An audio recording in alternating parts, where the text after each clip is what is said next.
il adore les mots, surtout quand il dérape. Il publie le dico français chez Kero, un dictionnaire qui traduit le français, donc en français. Ouais. Bonjour Philippe Vandel. Bonjour Mélanie. Vous décodez avec beaucoup d'humour les mutations de la langue française. Alors, est-ce qu'on avait vraiment besoin d'un dico qui traduise le français au français? Évidemment, sinon je ne l'aurais pas publié. Et vous allez voir que quand vous allez sur Google Trad, il y a tous les pays, sauf le français en français. En fait, je suis parti du fait que je me suis dit, les Français se comprennent pas parce qu'ils parlent pas la même langue. Et l'exemple le plus saillant, par exemple, c'est, vous prenez le mot action. Donc, si vous êtes, par exemple, un start-upper, j'ai fait le langage des start-uppers, une action, c'est ce qui se passe à la bourse. Mais si vous êtes un footballeur, c'est ce qui passe sur le terrain. Mais si vous êtes à la CGT, une action, c'est la grève, donc l'inaction. Et donc, tu dis, il y a un vrai problème. Pour expliquer le concept, vous avez distingué 13 dialectes, si l'on peut dire. Bien sûr. Celui du showbiz, des footballeurs, des boomers, des médias. Quel est celui qui vous a le plus intrigué ou le plus surpris ? Peut-être celui des ados, parce que ça fait longtemps que je suis plus ado. Et c'est un vocabulaire qui passe tellement vite que...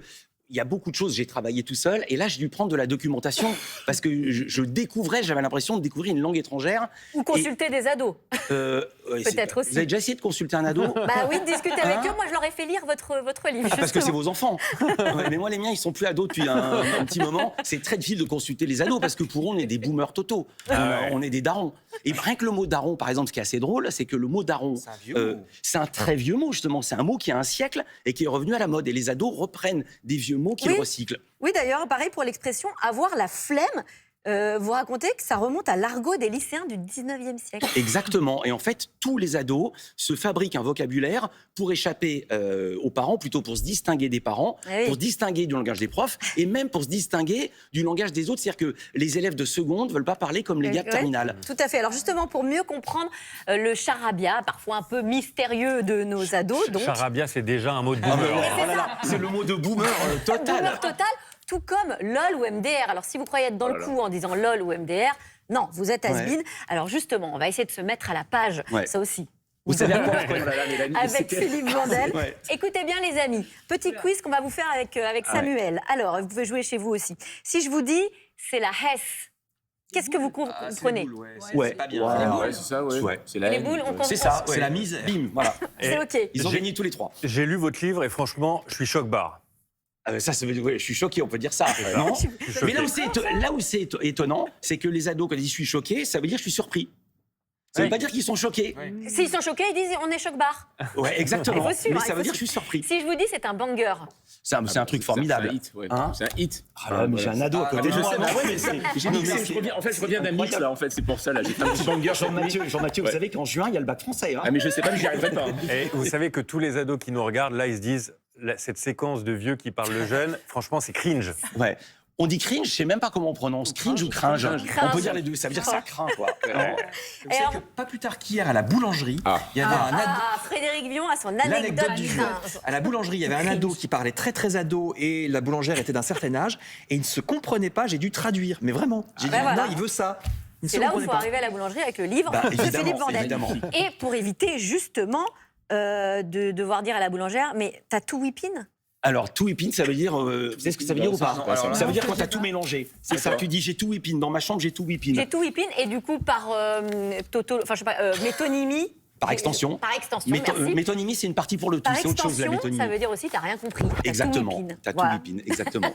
Qu'est-ce que ça vous fait de constater qu'on ne parle pas le même langage que les jeunes, par exemple, ou même que d'autres catégories socio-professionnelles? Alors, ça me fait rire. Et en même temps, ça me terrifie. Je vais être sérieux en ce moment. Par exemple, la France, c'est le pays qui redistribue le plus des impôts.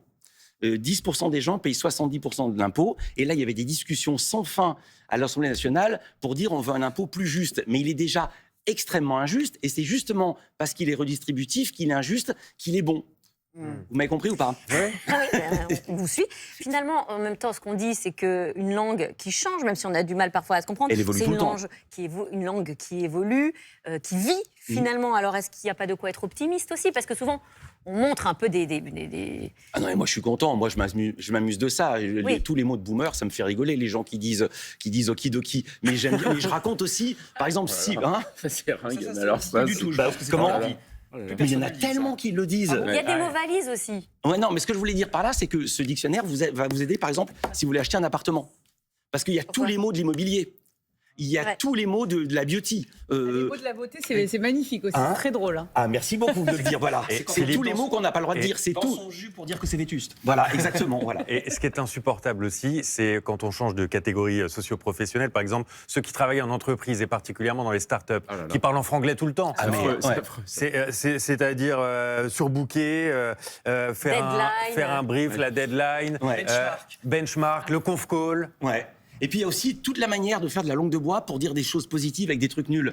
Par exemple, la personne qui est dans une boîte, elle dit je m'ennuie jamais. Ça veut dire j'ai jamais le même poste, je fais n'importe quoi. Et puis j'aime bien mais tout le non-langage, par exemple les antiphrases. Par exemple, quelqu'un qui a été remercié. C'est-à-dire qu'il a été viré. Bon, personne lui a dit merci, on lui a dit au revoir plutôt. Merci Philippe Vandel d'être venu parler. Merci pour de vrai. Hein. Merci pour de vrai. Pour le au revoir. J'ai bien compris l'enchaînement. On rappelle malins, le titre de ce dico qui n'est pas vraiment dico parce que c'est pas dans l'ordre alphabétique. Alors c'est pas dans l'ordre alphabétique, mais c'est vraiment il y a les mots. Je vais montrer comment c'est construit. Il y a les mots avec la traduction en face. Voilà, vous apprendrez comment ça fonctionne et quand vous voyez un mot, vous savez ce que ça veut dire. C'est le dico français aux éditions Kéro. Merci Philippe.